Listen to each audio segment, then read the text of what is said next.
Mario की मुलाकात tiff एडेनिरन से उसी तरह हुई जैसे अधिकांश लड़कियों को प्रलोभन का सामना करना पड़ता है। अप्रत्याशित रूप से और विलासिता में लिपटा हुआ वो व्यक्ति था जिसके बारे में ब्रंच टेबल और लेकी पर हर कोई फुसफुसाता था। शांत, सुंदर और असंभव रूप से समृद्ध, उसकी आंखें वादों की तरह थी। उनकी आवाज में वो नरम आदेश था जिसने महिलाओं को खुद को भूलने पर मजबूर कर दिया। जब उसने चैरिटी डिनर के बाद उसका नंबर मांगा तो वो परवाह न करने का नाटक करते हुए घबराकर हंस पड़ी। लेकिन उस रात वो सो नहीं सकी। सुबह तक एक डिलीवरी ट्रक उसके गेट पर रुका जिसमें उससे लंबा एक गुलदस्ता और एक कार्ड था जिसमें लिखा था कि मुस्कुराने की वजह के साथ नाश्ता बेहतर है। जब उसकी सहेली ने नीचे हस्ताक्षरित नाम देखा तो वो चिल्ला पड़ी, कैफ एडेनिरन। उनकी पहली डेट सोने के कटलरी, रात्रिभोज, एक ड्राइवर द्वारा धन डंप करने की एक फिल्म थी जो हैंडल को छूने से पहले ही दरवाजे खोल देती थी। टिफ ने ज्यादा बात नहीं की, लेकिन जब उसने बात की तो उसके शब्द अंतिम लग रहे थे, जैसे मखमल के माध्यम से फुसफुसाए गए आदेश। उसने खुद को अपनी पोशाक, अपनी आवाज को समायोजित करते हुए पाया। उसकी हंसी, सब कुछ। उस रात उसने उसे नहीं छुआ, केवल उसकी कलाई पर अपना अंगूठा फेरा और कहा कि तुम मुझे समझना सीख जाओगी। ये एक चेतावनी और वादे दोनों की तरह लगा। सप्ताह बीत गए और वो उसकी दुनिया में डूब गई। विशेष पार्टियों में डिजाइनर बैगों के नाम फुसफुसाते थे। उन्होंने कहा एक नया अपार्टमेंट उसके लिए उपयुक्त होगा। उसके दोस्त उसके कोमल जीवन से ईर्ष्या करते थे। डॉन तुम्हें ढूंढो, मनोबल, उन्होंने चिढ़ाया। वो गर्व से मुस्कुराई, इस बात पर ध्यान न देने का नाटक करते हुए कि कभी कभी वो कितना दूर का व्यक्ति लगता था, जैसे वो उसके शरीर को देख रहा था लेकिन उसके दिल को नहीं। फिर एक रात अपने साइबान के सन्नाटे में उसने ये कहा। उनका स्वर शांत था, सौम्य भी। कुछ ऐसा है जो मैं चाहता हूं कि हम प्रयास करें। मैं इसी तरह से प्यार करता हूं। ये अलग है। वो भ्रमित होकर पलकें झपकाने लगी। भिन्न कैसे? वो करीब झुक गया। उसकी सांसें उसके कान पर गर्म हो गई। मैं पसंद करता हूं। पीछे से, पूरी तरह से मोरेलो जम गया। हवा उसकी छाती से बाहर चली गई। उसने सोचा कि वो मजाक कर रहा है, जब तक उसने उसकी आंखों में गंभीरता नहीं देखी। अंधेरा, भूखा, निश्चित। वो लड़खड़ाते हुए हंसी। आपका मतलब है जैसे। वो मुस्कुराया, उसकी ठुड्डी ऊपर की ओर झुकाई। तुम्हें ये पसंद आएगा, बेबी। मैं आपको सिखाऊंगा। उस रात उसे नींद नहीं आई। उसके दोस्त की आवाजें उसके दिमाग में गूंजने लगी। भाग्यशाली लड़कियां कम पैसों में कुछ बुरा नहीं करती। उसने अपने कमरे के चारों ओर देखा। चैनल बैग, कार की चाबियां, वो जीवन जो उसने पहले कभी नहीं देखा था। और खुद से फुसफुसाया, क्या ये वही नहीं है जो अन्य लड़कियां करती हैं? मैं भी ये कर सकता हूं। लेकिन अंदर ही अंदर एक अजीब सा डर पनपने लगा, जिसमें प्यार जैसी कोई गंध नहीं थी और सब कुछ दर्द जैसा था। हीरो से सजी रात की टाई ने आखिरकार उसे छू ही लिया। ऐसा लगा मानो स्वर्ग और नर्क दोनों में चल रहा हूं। अदृश्य स्पीकरों से बजने वाले नरम जैज को छोड़कर उनका पेंट हाउस खामोश था। हवा में चंदन और किसी महंगी चीज की गंध आ रही थी जिसका वो नाम नहीं बता सकती। मारेरो का दिल धड़कना बंद नहीं कर रहा था, उत्तेजना से नहीं, बल्कि जिस चीज के लिए वो सहमत हुई थी उसके अजीब बोझ से। उसने उससे जल्दबाजी नहीं की। उसने कभी नहीं किया। उसने उस पर शराब डाली, उसके बालों को उसकी गर्दन से हटाया और उसके कंधे को चूमा जैसे वो उसकी त्वचा पर पूजा का चित्र बना रहा हो। एक पल के लिए यह सामान्य लगा, जिस तरह के प्यार का उसने सपना देखा था। लेकिन फिर उसकी आवाज आई, धीमी और धैर्यवान, घूमो मोरेओ। वो ठिठक गई। उसके हाथ कांच के चारों ओर कांप रहे थे। वो मंद मंद मुस्कुराया, मुझ पर भरोसा करें। उसका हर अंग नहीं कहना चाहता था, ये पूछना चाहता था कि क्या प्यार को इस तरह से चोट पहुंचानी चाहिए, लेकिन उसने इसके बजाय सिर हिलाया। वो उससे प्यार करती थी, वो उसे रखना चाहती थी। जब उसने शुरुआत की तो उसने अपने होंठ को जोर से काटा ताकि खून का स्वाद चख सके। ये उस धीमे आनंद जैसा कुछ नहीं था जिसकी उसने कल्पना की थी। ये दर्द था, तीव्र, पीड़ादायक, छिपाना असंभव। उसकी आंखों में आंसू भर आए, लेकिन इससे पहले कि वो देखता कि वो फुसफुसा रहा है, उसने अपना चेहरा दूसरी ओर घुमा लिया। सांस ले, आराम करें, आपको इसकी आदत हो जाएगी। जब यह खत्म हो गया तो उसने उसके माथे को चूमा, संतुष्ट हुआ और लगभग तुरंत ही सो गया। मोरियो बाथरूम में खड़ा था, खुद को आईने में निहारते हुए उसका प्रतिबिंब अलग ही दिख रहा था। मेकअप या बालों से नहीं, बल्कि किसी गहरी चीज से। उसकी आंखों की रोशनी खो गई थी, उसे पता ही नहीं चला कि वो अपने साथ ले गई है। उसने शॉवर चालू किया, ठंडी टाइलों पर बैठ गई और पानी में अपने आंसू छिपा लिए। उसके शरीर में उन जगहों पर दर्द हो रहा था जिनका वो नाम नहीं बता सकती थी। लेकिन जब उसका फोन वाइब्रेट हुआ और उसके दोस्त की ग्रुप चैट चालू हो गई। बेब, आपका अरबती कैसा चल रहा है? हमने आपकी नई कार देखी। वो दर्द के बावजूद मुस्कुराई और टाइप किया, लड़कियों, मैं सपना जी रही हूं। अगली सुबह उसने रेशमी वस्त्र पहना, लंगड़ा कर चल रही थी, और जब टिफ कमरे में आई तो मुस्कुराई। आप ठीक तो है? उसने अपने फोन से आधा विचलित होकर पूछा। उसने हंसने के लिए मजबूर करते हुए तेजी से सिर हिलाया। बेशक, मैं क्यों नहीं बनूंगा? उसने उसके माथे को चूमा और उसे एक काला कार्ड दिया। जाओ अपने लिए कुछ अच्छा ले आओ। जैसे ही वो चला गया, मोरियो बिस्तर पर लेट गया और कार्ड को ऐसे पकड़ लिया जैसे ये कोई पुरस्कार हो। एक श्रृंखला में उसने खुद से फुसफुसाया, प्यार के लिए बलिदान की आवश्यकता होती है ना? लेकिन उसके दिल से जो गूंज लौटी वो प्यार जैसी नहीं थी, ये समर्पण जैसा लग रहा था। दिन हफ्तों में बदल गए और मोरायो ने आग में मुस्कुराना सीख लिया। उसने इसे पूर्ण किया, उस मुस्कुराहट का अभ्यास किया जो कहती थी कि मैं ठीक हूं। यहां तक कि जब भी टिफ ने हर बार उसका नाम पुकारा तो उसका शरीर फटा हुआ महसूस हुआ। उसका पेट, इच्छा और भय दोनों से मुड़ गया। महंगे कोलोन और ठंडी बिजली की गंध के कारण वो देर से घर आता था। कभी कभी वो उसे ऐसे देखता था जैसे वही एकमात्र ऐसी चीज थी जो मायने रखती थी। अन्य समय में वो उसके पास से ऐसे गुजरता था जैसे वो हो, फर्नीचर का हिस्सा। एक शाम डिनर के समय उसने बात करने की कोशिश की। उसने धीरे से कहा, आप हाल ही में शांत रहे हैं। उसने बमुश्किल अपने फोन से नजर उठाई। काम कभी खत्म नहीं होता। वो मंद मंद मुस्कुराई। शायद हम सप्ताहांत की छुट्टी ले सकें, कहीं जाए। उसने आह भरी, मारियो, मैं हमेशा दुनिया को नहीं रोक सकता, भावनाएं उचित हो। उसने अपने गले में गांठ निगल ली। बिल्कुल। जब उसने खाना समाप्त कर लिया तो वो मेज से चला गया और उसे बिना छुए मिठाई के साथ अकेला छोड़ दिया और उसके दिल को कुचलने के लिए काफी भारी सन्नाटा छोड़ दिया। उस रात जब वो उसके पास पहुंचा तो उसने कोई विरोध नहीं किया। उसने वही किया जो वो चाहता था, वही दर्द। उसने कोई आवाज नहीं की, तब भी नहीं जब उसकी आंखों में आंसू आ गए। जब यह खत्म हो गया तो उसने उसके कंधे को चूमा, अच्छी लड़की के बारे में फुसफुसाया और सो गया। मोरियो चुपचाप बाथरूम की ओर चला गया। दर्पण उसका इकबालिया बयान बन गया था। वो फुसफुसाएगी कि ये इसके लायक है, वो मुझसे प्यार करता है। ये सिर्फ एक चरण है। लेकिन उसकी लाल और थकी हुई आंखों ने उसे झूठा कहा। अगले दिन वो अपनी सबसे अच्छी दोस्त ताशा और अपने प्रेमी से एक आरामदायक रेस्तरां में मिली। मारिया ने उन्हें हंसते हुए देखा।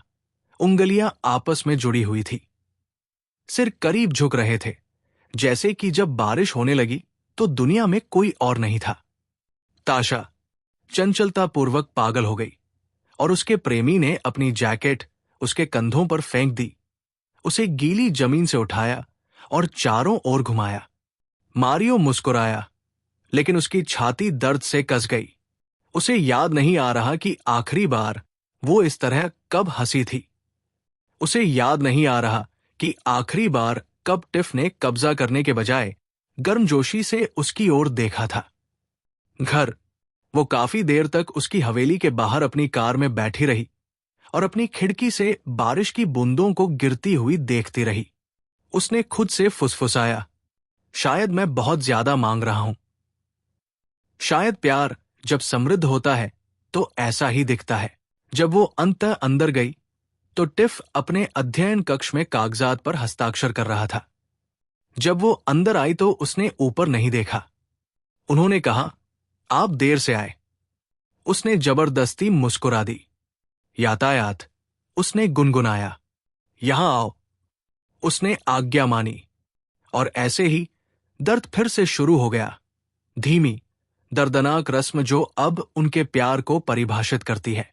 बाद में जब वो सो गया तो वो उसके पास लेटी हुई छत की ओर घूर रही थी। उसका फोन गूंजा। ताशा का एक संदेश। आप किसी ऐसे व्यक्ति के पात्र हैं जो आपको हंसाए, न कि किसी ऐसे व्यक्ति के योग्य जो आपको हंसाए। मोरेओ ने अपना फोन बंद कर दिया। वो रात तक सच्चाई को बर्दाश्त नहीं कर सकी। इसके बजाय वो अंधेरे में फुसफुसाई, मैं बस में हंसने के बजाय लेम्बोर्गिनी में रोना पसंद करूंगा। लेकिन उसके दिल ने उस पर विश्वास नहीं किया। अब और मारियो एक सुबह उठा और दर्द के बिना हिल नहीं पा रहा था। उसका शरीर, जिसकी कभी पूजा की जाती थी और आराधना की जाती थी, अब पराया, चोटिल, कमजोर और कांपता हुआ महसूस होता है। जिस डॉक्टर के पास वो गुप्त रूप से गई थी, उसने धीरे से कहा, आपको आराम की जरूरत है मिस एडेन आरोन। आपका शरीर गंभीर तनाव में है। ये सामान्य नहीं है। वो धीरे से, लगभग कड़वाहट से हंसी। मेरे जीवन में कुछ भी सामान्य नहीं है। जब वो घर पहुंची तो टिफ एक बिजनेस कॉल पर थी। जब वो लंगड़ाते हुए उसके पास से गुजर रही थी तो उसने बमुश्किल उसकी ओर देखा। मोरायो, मुझे रात को फिर देर हो जाएगी, उसने अनुपस्थित भाव से कहा। वो मंद मंद मुस्कुराई। ये ठीक है, ऐसा नहीं था। अच्छा। उस रात बुखार धीमा, जलन देने वाला, असहनीय आया। वो बिस्तर के ठंडे किनारे पर लेटी हुई थी। उसकी ताकत के लिए बहुत भारी कंबल के नीचे कांप रही थी। बाहर शहर की रोशनियां चमक रही थी, जो उसके दर्द का मजाक उड़ा रही थी। टाइप आधी रात के बाद लौटा। उसने अपना ब्रीफ केस गिरा दिया, अपनी टाई ढीली कर दी और उसकी ओर देखा। तुम भयानक लगते हो। मैं बीमार हूं। वो फुसफुसाई। उसने सिर हिलाया, अपने लिए पेय डाला और चुपचाप बैठ गया। क्या आपको किसी चीज की जरूरत है? बस शायद आप। उसने दूसरी ओर देखा। आप ठीक हो गए। उस रात उसने उसे नहीं छुआ। अगली रात उसने छुआ, लेकिन तभी जब इच्छा उसके पास लौट आई, उसने विरोध करने की कोशिश की। टिफ, कृपया, मैं रात को नहीं जा सकता। वो थोड़ा भौहें सिकोड़ रहा था, जैसे किसी आदमी ने अधिकार से इनकार कर दिया हो। तो फिर चुपचाप लेटे रहो, मैं इसे संभालूंगा। इस बार उसके आंसू चुपचाप निकले। प्रत्येक धक्का उसे बहुत अधिक प्यार करने की सजा जैसा महसूस हुआ। जब यह खत्म हो गया तो वो स्थिर लेटी रही। उसकी आंखें अंधेरी छत की ओर खुली और अपने बगल में उसकी सांसों को सुन रही थी। वो चीखना चाहती थी, भागना चाहती थी, किसी को बताना चाहती थी, किसी को भी प्यार ने उसे किसमें बदल दिया था। लेकिन उस पर विश्वास कौन करेगा? उन्होंने हीरे देखे थे। तीसरे सप्ताह तक डिजाइनर सही तस्वीरें तैयार कर लेता है। उसकी बीमारी और भी बदतर हो गई। वो बमुश्किल खाना खाती थी, बमुश्किल बोलती थी। जब वो काम पर चला गया तो उसने उसके हाथों के कांपने या खड़े होने के लिए चादर को पकड़ने के तरीके पर भी ध्यान नहीं दिया। एक रात उसने बात करने की कोशिश की। झगड़ा। उसने धीरे से शुरुआत की। मुझे डर लग रहा है। उसने अपने लैपटॉप से नजर नहीं उठाई। किस? खुद को खोने का। वो मंद मंद मुस्कुराया। आप बहुत ज्यादा चिंता करते हैं। आपके पास सब कुछ है। वो लगभग हंस पड़ी। प्यार, गर्मजोशी, देखभाल, सुरक्षा को छोड़कर सब कुछ। उस शाम वो एक अन्य महिला के साथ घर आया। मैरेरियो ने उन्हें देखने से पहले ही उन्हें सुन लिया था। हंसी, खुशबू, दरवाजे की धीमी पटक। उसने सोचा कि वो सपना देख रही है जब तक कि कराहे गलियारे में गूंजने नहीं लगी। उसकी छाती कड़ी हो गई। उसके गालों से चुपचाप आंसू बह निकले। अगर उसने सुना तो उसे कोई परवाह नहीं थी। शायद वो उसे चाहता था। उसने अपना कंबल अपने सिर पर खींच लिया और तब तक रोती रही जब तक उसका गला नहीं जल गया। सुबह तक उसका तकिया गीला हो चुका था। उसका शरीर कांप रहा था। उसने खुद से फुसफुसाया, मैं एक ऐसे आदमी के लिए मर रही हूं जो मुझे देख भी नहीं सकता। जब सूरज की रोशनी उसके चेहरे पर पड़ी तो उसने आखिरकार वो बात स्वीकार कर ली जिसे वो महीनों से नकारती आ रही थी। प्यार को कभी भी ऐसा महसूस नहीं करना चाहिए। जिस सुबह उसने आखिरकार शहर के बाहर का भ्रमण किया वो खूबसूरत थी। मजाक के तौर पर सूरज संगमरमर के फर्श पर फैल गया और उस हीरे की चमक को पकड़ लिया जो उसने अब नहीं पहना था। मारियो बिस्तर के किनारे पर बैठी कांप रही थी। उसका फोन हाथ में था। उसने 2 दिन से खाना नहीं खाया था। हर सांस दुखती है। दर्पण में उसका प्रतिबिंब किसी जीवित व्यक्ति जैसा लग रहा था। उसका फोन फिर बजा। ताशा। उसने इसे नजरअंदाज कर दिया। फिर एक बार फिर घंटी बजी और इस बार उसके दोस्त की आवाज आई, तीखी और चिंतित। मारियो, तुम कहाँ थे? आपने नाश्ता, काम, सब कुछ मिस कर दिया है। क्या आप ठीक है? मारियो ने सामान्य दिखने की कोशिश की। मैं ठीक हूं, टैश। झूठ मत बोलो, मैं बाहर हूं। कुछ सेकंड बाद दस्तक हुई। जब ताशा और 2 दोस्त अंदर गए तो ये दृश्य देखने से पहले ही उन्हें बीमारी और अकेलेपन की गंध महसूस होने लगी। मारियो वहां रेशमी, पीले और टूटे हुए कपड़े में बैठा था। जीसस, एमो, तुम्हें क्या हुआ? मोरियो ने जोर से हंसी, ऐसी हंसी जो बीच में ही फूट गई। मैं थक गया हूं। ताशा की आंखें भर आई। उसने ये किया, है ना? मोरियो ने तेजी से अपना सिर हिलाया। शुरू मत करो। वो मुझसे प्यार करता है। वो व्यस्त है। व्यस्त। आप बर्बाद हो रहे हैं और वो व्यस्त है। मारेरों की आवाज उठी। आप नहीं समझे। उसने मुझे सब कुछ दिया। उसने मुझे तभी कुछ बना दिया। दालान से एक तेज हंसी गूंज उठी। टिफ की आवाज गहरी और लापरवाह थी। वो अकेला नहीं था। उसके बाद एक महिला की खिलखिलाहट सुनाई दी, ऊंची और तीखी। मारियो के चेहरे से रंग उड़ गया। उसके दोस्तों की नजरें बदल गई। दया की जगह रोष आ गया। ताशा ने उसका हाथ पकड़ लिया। उठो, तुम जा रहे हो। मोरायो झिझके। मैं नहीं कर सकता। मैं कहाँ जाऊंगा? कहीं भी, लेकिन यहां। प्रकार दरवाजे पर प्रकट हुआ। उन्हें देखकर आश्चर्य हुआ। उन्होंने एक सफेद शर्ट पहनी थी। आस्तीनें मुड़ी हुई थी। ऊपर का बटन खुला हुआ था। नियंत्रण की तस्वीर। क्या चल रहा है? ताशा अपनी बात पर अड़ी रही। वो जा रही है। वो मंद मंद मुस्कुराया। क्या ऐसा है, मारियो? क्या आप यही चाहते हैं? मारियो ने अपना मुंह खोला, लेकिन कोई शब्द नहीं निकला। उसने उसकी ओर देखा, उस आदमी की ओर जिसे उसने सब कुछ दे दिया था, और उसकी आंखों के पीछे कुछ भी नहीं देखा, केवल ऊब थी। मुझे जवाब दे, उसने धीरे से कहा। उसे अपने अंदर कुछ चटकने का एहसास हुआ। अभिमान हो सकता है, भय हो सकता है, प्रेम हो सकता है। हां, वो फुसफुसाई, मैं जा रहा हूं। उसने कंधे उचकाए, मुड़ा और बिना कुछ बोले चला गया। एक अन्य महिला की हंसी की आवाज हॉल तक उसका पीछा कर रही थी। उसके पैर बाहर निकल गए। उसके दोस्तों ने उसके कांपते शरीर को कंबल में लपेटते हुए उसे पकड़ लिया। जैसे ही वे उसे बाहर ले गए, उसने आखिरी बार घर पर नजर डाली। संगमरमर के फर्श, सोने की सीढ़ियां, झूमर, वो सब कुछ जिसे उसने कभी स्वर्ग माना था। कार में आखिरकार उसने खुद को रोने दिया। ये दिल टूटने का जोरदार, हताश करने वाला नहीं था। ये शांत, खोखला, अंतहीन था।